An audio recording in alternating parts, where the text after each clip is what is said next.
So I think there's a resounding "oh shit" going on in the Total War community at the moment. After the 25th anniversary showcase that just dropped from CA, it's an hour long. You can go and watch that if you want. If you want the TLDR, that's what we're going to do here, and I'll give my thoughts on it, and I'll be curious to hear yours. So, 3 big pieces of news coming away from this showcase. I don't know which one to start with first, but I guess we'll start with the Warhammer stuff as it's the most appropriate here.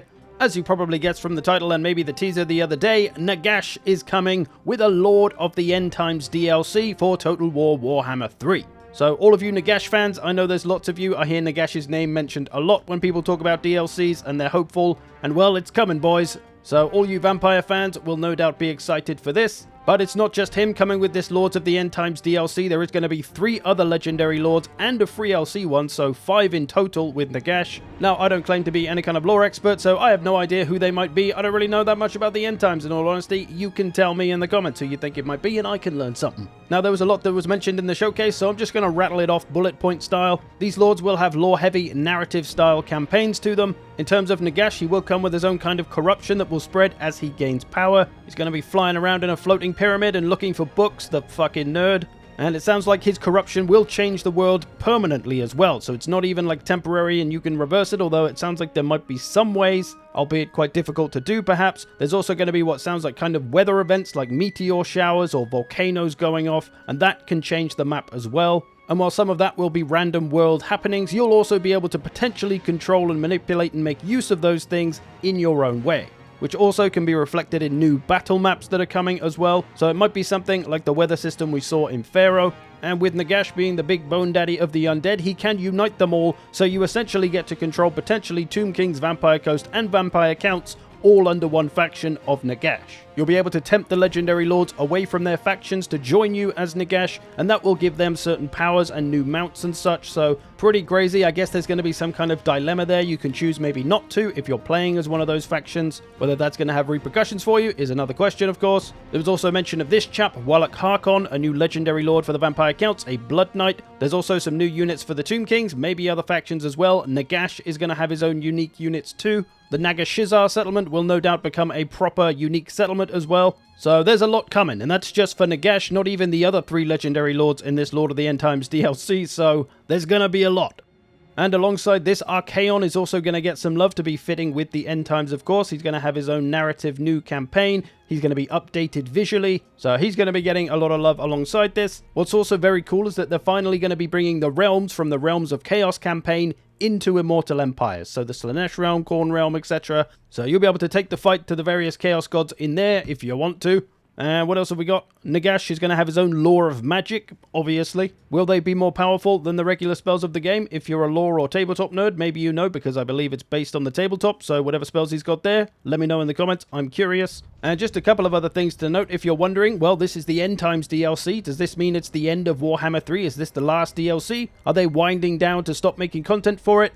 No, this is just the End Times DLC. It's a certain part of the game. After that, there will be more DLCs and stuff, depending on, I guess, how much we keep buying them. What's also cool is that you'll be able to play Warhammer 3 even if you don't own it. If you own Warhammer 1 or Warhammer 2, you'll be able to play Immortal Empires with the lords that you have from those games. So if you only own base game Warhammer 1, well, you'll still be able to play Immortal Empires with the lords from that base game. So that's Karl Franz, Grimgor, Manfred, and Thorgrim, I think. Maybe some other ones there as well, like Balthazar. So that's very cool. That'll get more players into the game. But yeah, there we go. A lot of new stuff coming with this DLC that's supposed to come in summer next year, 2026. Sounds like it's really going to shake up the Immortal Empires game because, let's be honest, it has become kind of a bit stale. We are just getting new campaigns with new mechanics, which is cool, but they only last so long before we're kind of back to the same old thing again. There have been some cool additions along the way, like unusual locations to mix things up, but it sounds like this is really going to mix things up and changing the land quite significantly with the corruption and the different events permanently as well, so you won't be able to reverse it. The world is going to change.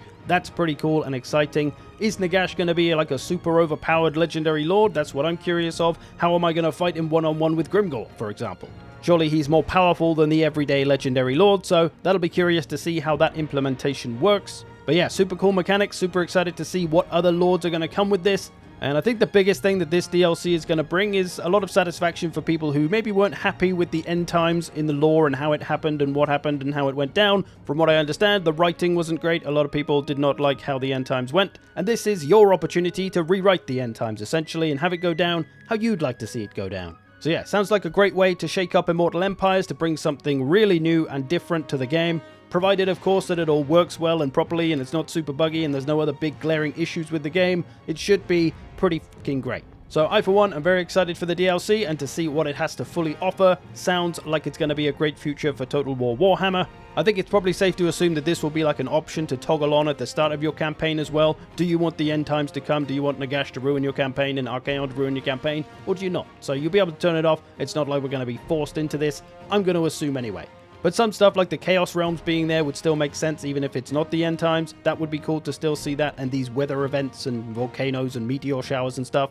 Potentially a lot of cool stuff to change the game even without the end times. Okay. In other news, lesser news, but still pretty exciting, there is a new engine coming for the future Total War games. War Core, as it's called, is going to upgrade the visuals, make everything look a little more realistic, better lighting, better animations, all the obvious things that a new engine would bring, and most notably, let's hope it actually is true, the AI will be improved. Both battle AI and campaign AI will be better. There's going to be dynamic destruction, so buildings will be able to be destroyed in different ways, not just a single explosion animation or something. And that's something you can use to your advantage, or the enemy could potentially use to their advantage. The AI will know how to do that, apparently. Improvements to blood and gore and dismemberment and stuff like that. So just sounding like a real upgrade for Total War in all aspects of the visual game. So that sounds really great. The AI is the big thing though for me, I think. I really want to see the AI actually get better. Like, they say it'll get better, but do we believe it? I think we'll believe it when we see it, right? But still, very exciting, all of this. You've got about a year, I'm going to guess, until you're going to need a new GPU, so start saving. Probably a CPU as well, so good luck with that one. But what was also subtly mentioned, which is quite big, is also that they're going to be bringing future Total War games to console. Now I know, alarm bells, right? They're going to be dumbing the game down for the dummy console players. Ah, shit. Let's hope that's not the case. They did say they're going to maintain complexity. They're not looking to dumb it down or anything, so hopefully that's true, and Total War stays, as it always has been, pretty complex. Now to the big one then. I can hardly believe it myself. Total War Medieval 3 is a-comin'. I myself are very excited for this. I'm sure many other people will be as well. This is going to be pretty damn huge. Hopefully it'll be just as amazing as we can all imagine it to be. But they've got to get it right. Let's hope it is actually a Total War historical title. I don't want to see Richard the Lionheart dual-wielding 2 swords and killing 300 men, and then Joan of Arc comes in and drops a burning head on the front line of fucking tree men. So let's hope it stays grounded, stays realistic, stays historical. I don't want any of that stuff. I love fantasy. We've tried it with other games. We tried Three Kingdoms. We tried having both. In Troy, there was a combo and then both. We don't need both. Just give us one and do it fucking well. And hopefully they've learned a lot. I think they've learned a lot from Total War Warhammer with the various things they've done and tried with that. They're going to have hopefully learned a lot from Pharaoh. Although Pharaoh did have some good campaign mechanics and stuff. It did have some good ideas, but unfortunately the setting and stuff was a bit bland. Three Kingdoms as well had its good points, the diplomacy system and such. So they've got a lot of strong experience to pull from to get this right. Hopefully all the positives of all the previous Total War games for the past 10 years will come together to make Medieval 3 something special. And hopefully not special in the way of a Rome 2 release special or a Warhammer 3 release special, where the game is a bit of a mess and it takes about a year for it actually to get where it should have been at release. So yeah, I think they have the potential to really win back a lot of people that maybe lost faith in Total War's historical titles over the years. They just got to get it right. In terms of the details that they gave about the game in the showcase, there wasn't a lot there. They were quite vague about a lot of things. But they sound like they're trying to make the most authentic game possible with attention to details, which is pretty important for me. And they mentioned recruitment briefly, and it sounds like they're going to make it more like Medieval 2, where you have to recruit a bunch of men from a town and then take them to your army, and they won't just pop up out of nowhere like they do in the modern Total War games. So hopefully anyway, that's how it'll be, and the soldiers will come out of the population of your towns and stuff like that. It's going to be set in the high to late medieval period, so 12th to 15th century-ish. There's mention of the Holy Roman Empire, Mongols, Mamluks, Ottoman Empire. Sadly, though, they did say that France was... Sadly, though, they did say that France was going to be in the game. Sadly, though, they did say that France was going to be in the game. I can't finish the sentence, damn it. Sadly, though, they did say that France was going to be in the game, so that is disappointing, but they did say the game is all about rewriting history, so I guess I can just exterminate the French from existence. That was a bit strong. I'm sorry, French. I'm sorry. I don't mean it. I'm lying. In terms of visuals for the game, there's not a lot outside of the artwork, although this is looking pretty reminiscent of a campaign map. A little town there, maybe a little flag there next to the town, maybe an army, or that looks kind of like a bishop or something. But yeah, largely overall it's sounding like Medieval 2 or just history. You've got different ideas, different cultures all mashing together, that's causing conflict and blah blah blah. Sounding pretty great overall. Let's just hope it maintains some complexity. If this is going to be on console, we don't want it dumbed down, we don't want battles dumbed down, we don't want campaign mechanics dumbed down. Hopefully it's a bit more complex than Warhammer generally is. More like the older Total Wars. In battles, I want to see units have stances and formations. I look forward to having more tidy battles again, not with Warhammer where everything just gets smashed flying all over the place, and a monster just charging through your front line like it's not even there, and then a magic spell blowing your men all over the place. I look forward to a bit more order with these kind of historical battles. So overall, very exciting times for Total War ahead. Whether you're a fantasy Warhammer fan or a historical fan, you've got something to look forward to. But maybe you notice, hey, they said they were going to tell us about the next fantasy title, but they haven't in this showcase. Where the hell is it? Well, on December 11th at the Game Awards, that's where we're going to find out what the hell that is. And, you know, it's got to be 40k, right? At this point, that's what it has to be. There's a lot of signs kind of pointing towards that. The only other option might be Star Wars, but Sigmar knows that franchise has taken a dive in recent history. So here's hoping it's 40k, and if it is, we've got Medieval 3, we got 40k, we got Lord of the End Times. I don't think there's anything we could ask for after that. And the future of Total War, just like your mum, is looking pretty damn tasty. I hope you've enjoyed this. Thanks for watching. Do let me know what you think below. I'll see you in the future.